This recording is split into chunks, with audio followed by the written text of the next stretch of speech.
Sorry.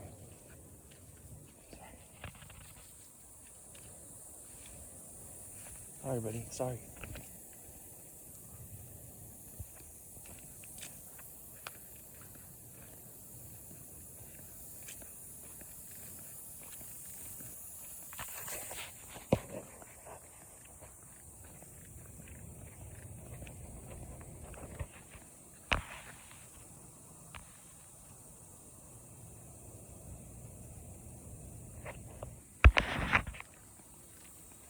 He's gonna just loop around again.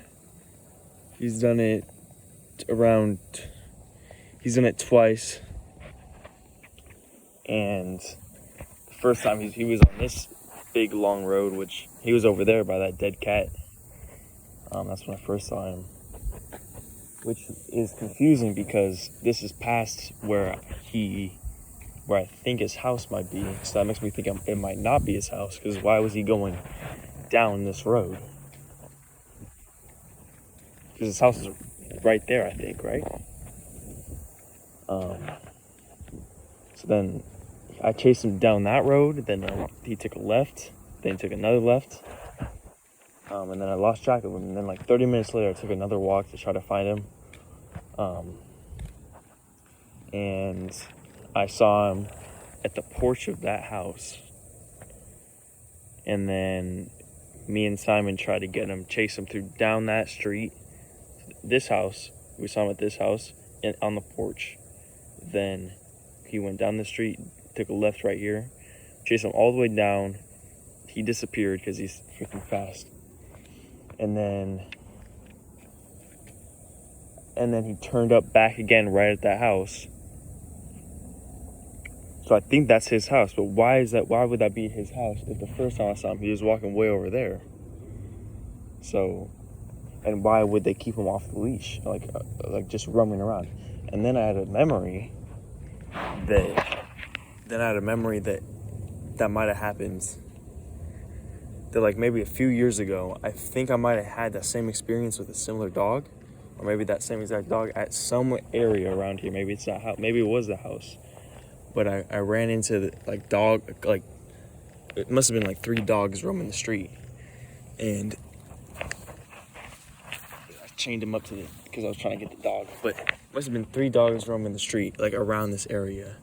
And then it was that house or maybe the house in that direction or in this general vicinity that I guess the dogs belong to. And then I met like the owner or the lady that was outside, and she was like, "Oh yeah, we just walk. We just let him roam free or something like that."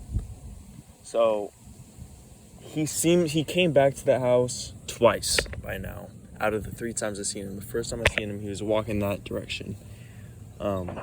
Which is very strange. There's also a dead cat right there, which was my friend. I met him a few times. He was very nice, and I met him when I had like spiritual moments. But then the dog just ran that way. You just saw him run that way. So I'm just gonna assume I rang on that door. I rang the doorbell of that house like 5 times, and I knocked on the door like 5 times or 3 times. I knocked over 3 times. I knocked 3 different like intervals or whatever. But I'm just gonna assume the dog knows his way around, and that's his house. And I'm gonna come back in a couple hours, because I think if I try to catch the dog, he's just really fast, and it might scare him even more. So he might not even want to come around here, because the first 2 times I seen him 3 times. So not all 3 times he's seen me has been around this house with me trying to get him. So he might not want to come around here, even though it might be his house. So he might be scared, and he might actually run away if that's just what he does here. He might actually run away if he's scared. So I'm gonna come around in a couple hours, knock on the door, because it's like 5 a.m. When I first saw him, it was like 3:30, but it's like 5 a.m. If that's his house, though, I'm gonna knock on the door, and I'm just gonna say, look, if I see him again, I take walks, nighttime, daytime, take walks all throughout the day. If I see him again, I'm taking him home, and I'm not returning him, because that's unsafe to do. And it could have, with good Samaritans like me, they could spend hours and hours and hours trying to get this dog where it could be unsafe for the Samaritans also walking around at night, which people should be allowed to walk around at night anyways, but whatever.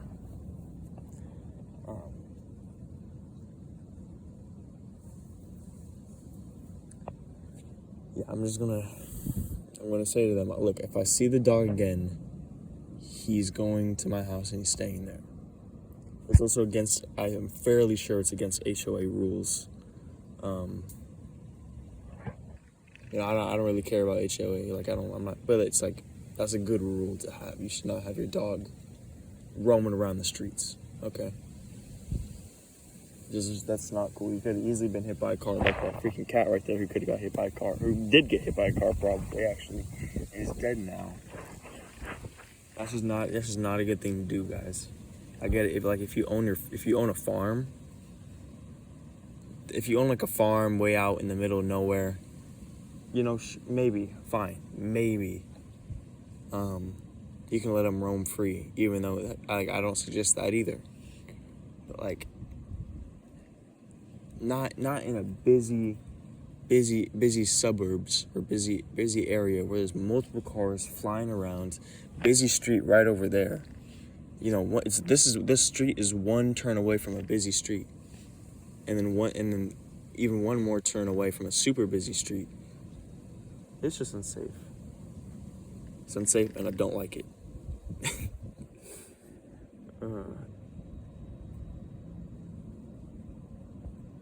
I don't know. Tonight's been a spiritual night for sure. Look at someone acting all chill.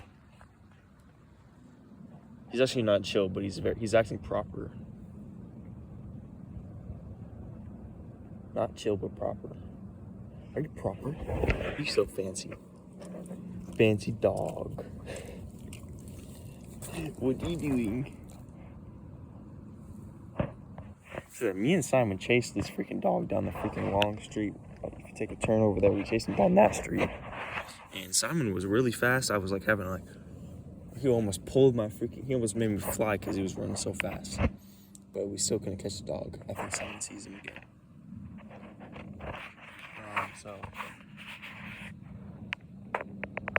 Okay, I think I might actually just wait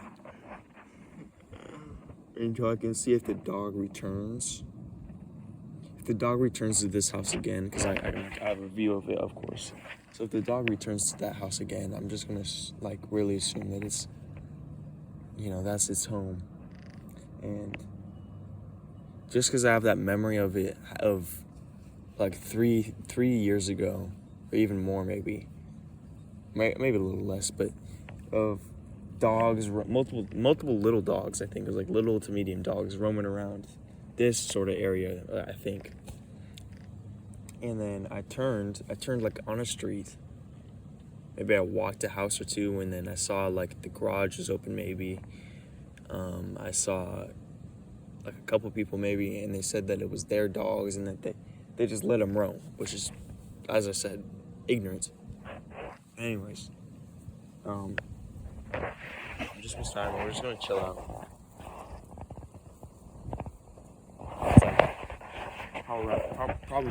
It's probably around 5:40. I'm tired. I'm gonna stay up all night. I mean, I already did say why.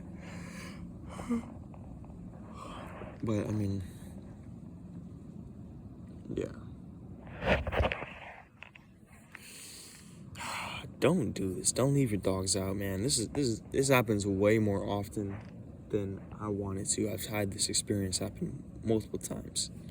This is at least the second time, but I think there's been more times where I've chased after dogs for even hours at a time, and then I eventually see them go back to their houses, or I get them back to their house, and they're like, "Oh no, we just let them roam free." It's just stupid. It's just stupid, guys. You waste my time. I guess it's not really time wasted. The main thing is that you're potentially hurting your dog, and if he dies, or if any dog, he could easily get hit by a car, even like a drunk driver or someone intoxicated. I see the dog is right there again. He's returning. He's returning to the house. You see him?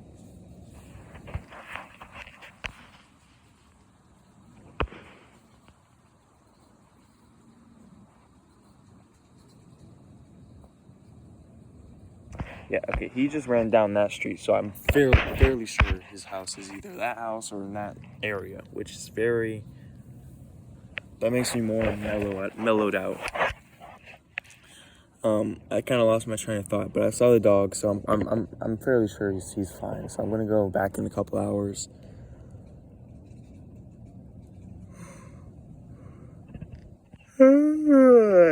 Anyways, like if your dog dies, sorry, the light is so freaking blinding.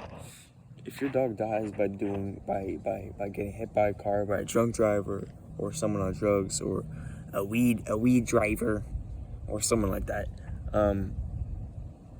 that is your fault. I'm going to be honest. That is your fault because you let the dog stay out. I mean, it's obviously the driver's fault a little bit, but it's your fault because you let the dog stay out. Probably not even trained. And even if he's trained at the hardest hardcores, not good to do. And then someone could have like PTSD. Listen. A billion reasons why you should not let your dog out. I'm just gonna leave it at that because I'm hoping I'm hoping this saves multiple lives. Okay. Maybe I know. I was thinking to myself. I was talking to myself because I couldn't find the dog for so long. I was like, God, why? What do you want me to do? What do you want me to do?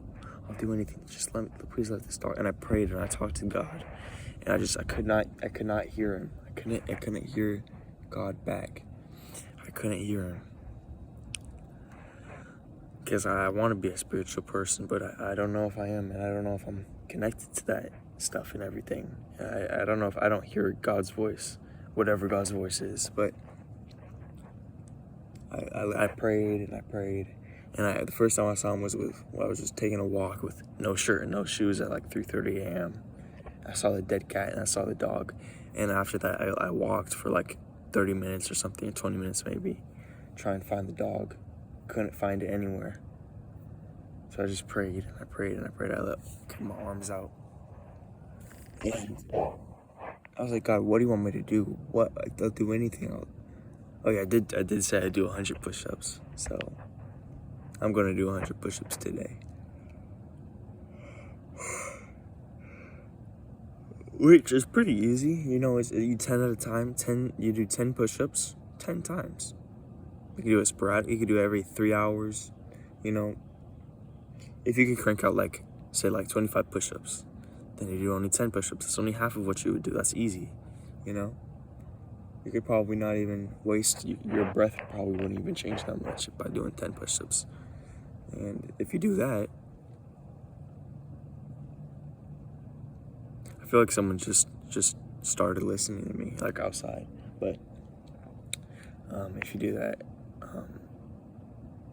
10 times a day, sporadically or whatever, you'll be fine. It'll be easy. So that's what I'm going to do anyways. I talked to God, or at least I tried. I talked to the sky, and I just said, please make sure that cat has an amazing life, death, and afterlife. But God, please make sure the dog gets home safe. I want to find him. I want to be the one to find him because I want to make sure that he's safe myself. I want to be comfortable with the fact that he's safe. But please, God, just make sure he's safe. And I think I got confirmation that I tonight, in some strange way, I was like, what is the fucking point? What is the point? I was like, okay, maybe you're just not ready to understand it right now. Maybe, you'll understand the point of tonight when you're ready. And I was talking to her, I was like, what the fuck is the point? Why I'm not finding this dog anywhere. I've been searching for like a long time. What is the point? Why do you want me to do this? Why? And something I didn't realize, but I'm just coming to this realization now, is just for the experience of it. But okay, skip that. I was like, why? What do you want me to think? What do you want me to do? What can I do right now that can make sure this dog is safe and make sure I can find this dog? Like, what test is happening? I was thinking to myself, like, maybe I don't talk to God. Maybe I'm not connected to God or something. Maybe I just won't be able to hear him, her, whatever.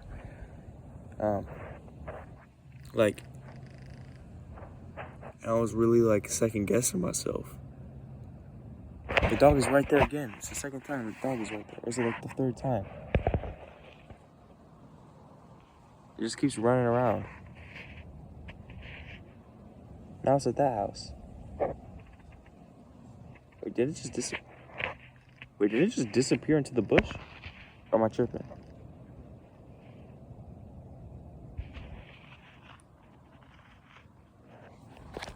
I think Simon's seen the dog too.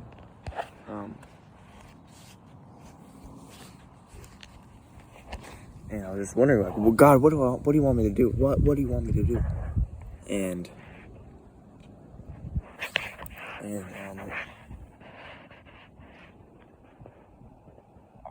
I still don't have the answer for that. Maybe tonight was just one big way of saying that I do have a connection with God. Because guess what? I did find that dog I did find the dog.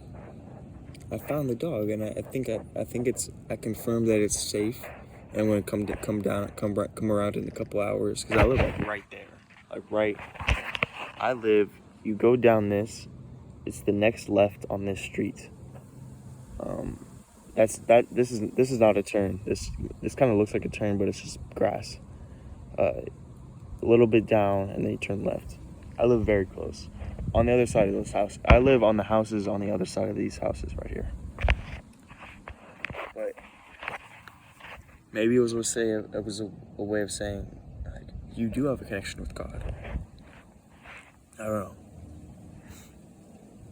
I'm a very, very, like, I'm uncertain when it comes to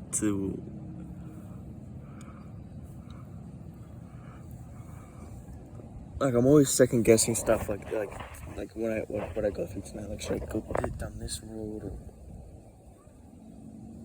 or should I go down this road, or are my impulses telling me to go down this road, or is it God telling me to go down that road, or is it my instincts, which I should always listen to, and my gut feelings telling me to maybe turn around and go down the other way? I always struggle with that, especially when I'm in these spiritual, situations where it deals with other people's lives, or where it deals with, or where I'm taking a walk outside, like at night. Most of the time I take walks without shoes and without a shirt on, and sometimes with shorts, like even when it's night. Just because I get an impulse to, or I get like a thing where it's like, maybe God wants me to do this, or maybe like I'm calling myself to do this, or maybe my subconscious wants me to do this, or maybe just like something is meant to walk right now at night. I don't know, dude. But I don't know. I know I'm just not sure. That's the thing. I'm probably just not sure. I probably do know. I'm just not sure of the answer. I'm not sure of the question to ask myself. Probably. I don't know. Ugh.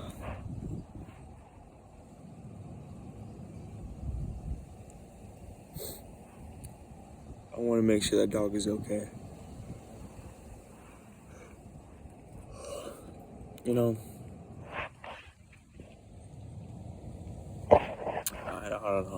I'm not sure.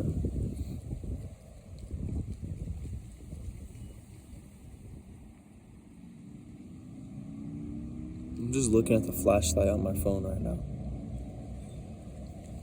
Like, I never really looked at the flashlight, like stared into it. I don't think. It's like 4. I don't know if I should be staring into it, but it's okay. It's like 4 LEDs, like 4 circles that are emitting lights, it seems, and then a cross in between them. Like, what the fuck? Anyways, also I saw this guy who was walking down the street, like a couple streets down that way, and he was very sussy. He was like, if I saw him, he was like down the street behind me, because I wanted to just leave down that way, but he was like down the street behind me, and a car's coming. I'm nervous, but he was like down the street behind me, and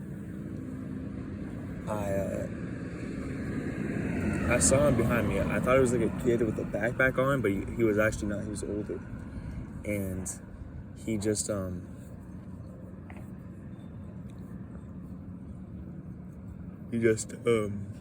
it was behind me, and then Simon started leading me down the road which he was on, which I wanted to go straight, because it was like he was here, like this is the road. He was here. I was like here on like this 4-way thing. I wanted to go this way, but Simon was leading me that way. And at the time, I wasn't sure if he caught the smell of the little dog and he was leading me to him or whatever. So I just wanted to trust him and lead me that way. So I went that way on the street. So he was like now following me. So, and I looked back and he was closer. So then I turned, I just crossed the street, and I crossed the street, and then I turned back, and then the guy, which was on the opposite side of the street, so I was like here, and then the guy was like down here a little bit. So, and then I started walking with Simon. I don't know where he's at this time, but I see like a raccoon, and Simon gets all like jumpy at it. So Simon might actually save my life, because he's like a fairly big dog, and he saw the raccoon. He's like, oh my god, I want to get that raccoon. So I like hold him back, which is he's not the most well trained. I need to get him more well trained. Maybe that actually saved my life in a way, because the guy, I turned back. The guy was now on my side of the street, walking back to his side of the street, like diagonally. Like I was here, the guy was here. We're walking, I turned back. The guy is like in the middle of the street, walking back to his side of the street diagonally, continuing also walking forward, which I am also walking forward. So like he was like on my street. He was on my side of the street. Until I started to look back, because it probably took me like 10 seconds to like turn around, because I don't know, I didn't even want to turn around, but I just like turned around anyway. So I was like, I wasn't thinking of turning around when I turned around. So I was like, I don't know. I was slow turning around, because I don't know. But it's like he saw me. He was like, so when I was walking, and the last time I turned, he went on my street. I was like, okay, this is my chance to get this little kid. So he went on my side of the street. Then he saw me turn around slowly. So he went back to his side of the street, so that when I turned around fully, hopefully he would be on his side of the street. So like I didn't notice, but I did notice. And he was like, good morning. Which was like, and I said good morning back to him. Because I think he was like trying to make up for it, because he was either thinking to himself like, man, I kind of look creepy, because I was crossing the road for some type of reason. Maybe I wanted to turn that way, and then I second guessed myself, and I was just like, I didn't have any bad intentions. I was just like making a weird turn. So maybe this kid thinks like I'm weird or something, so I'm just gonna say good morning. Or maybe he thought like, oh shit, he might think I'm onto something, so I'm just gonna say good morning to make sure he doesn't think. I don't know. Sam's laying down because he's a good boy. But oh yeah, I need to put that cat in a box, or like in some type of box, and then I'm gonna also tomorrow, or in a couple hours, I'm going to knock on that neighbor, that house, because I think that might be the cat's house, because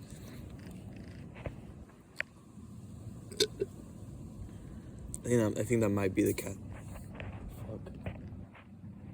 I think that might be the cat's house, because I've seen the cat, because that cat had an identical brother. You're okay, buddy. Because that cat had an identical brother. What's wrong, buddy? That cat had an identical brother, and they would both like come up and cuddle me, and I would have a really good time with them and sit with them and everything. And one cat was very social, and one cat was like kind of skittish. and I don't remember which cat was which. But then all of a sudden, it was only one left. Like maybe the last 2 times I was with those cats was because the cats literally lived on that street. Like that's where I would see them. And then I remember both of them going back to this house. Or like they didn't go inside, but they went like on the porch area, I think. So like one cat was very affectionate and wanted to get pet and cuddled, and one was very skittish. Then only one started showing up. Like the last time or the second 2 last times that I was here with it, when I saw cats here that were alive. And only one was here. And I don't know if that was the skittish one that was here the couple times or if that was the affectionate one that was here. I couldn't really tell. I think it might have been the skittish one.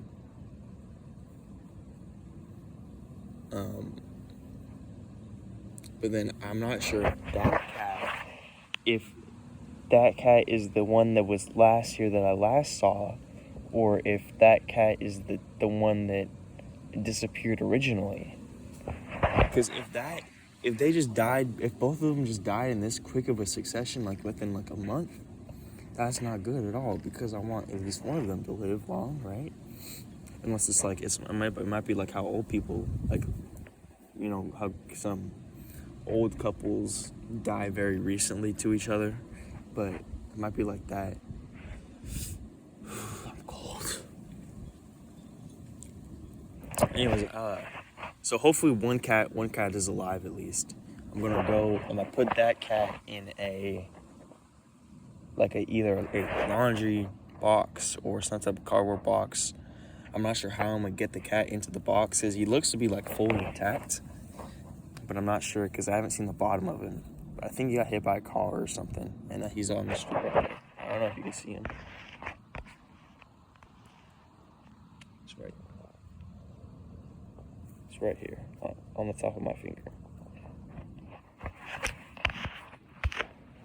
So yeah, I'm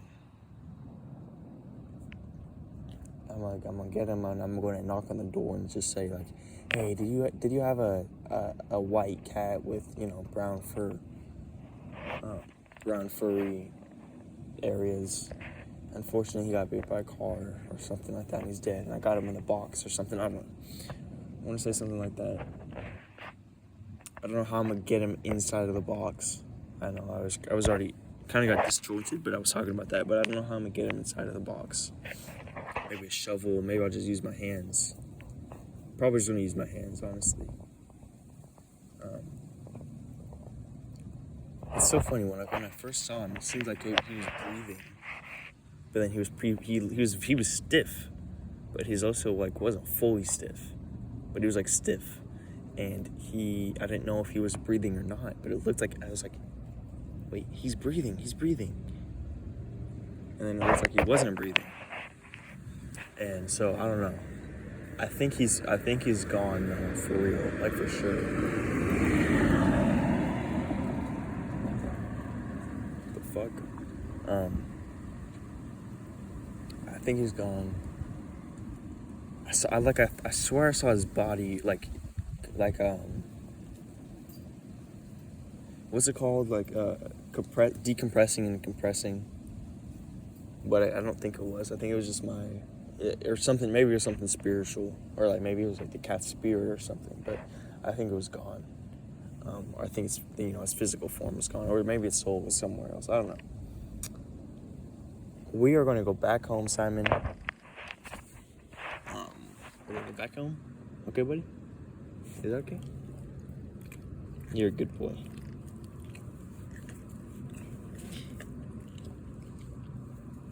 Are you cold?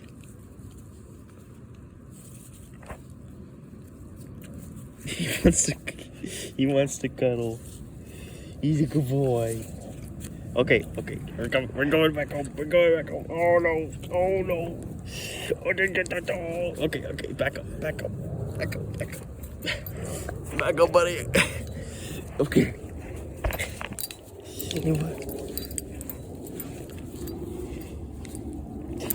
Okay. See you guys next course of action, because I think the dog is safe, and I've seen him multiple times go around that area. So I'm gonna go back, get Simon in the house, maybe, and then come back soon, get the cat in a box, and then come back in a couple hours, and then knock on both the doors and everything. So it'll be fine.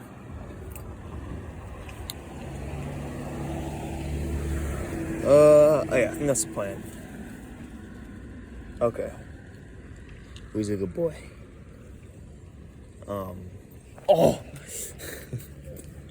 He just jumped up and hit me in the balls. Okay. It's probably around 6 a.m. right now. That's my long story time, guys. Love you. Bye-bye.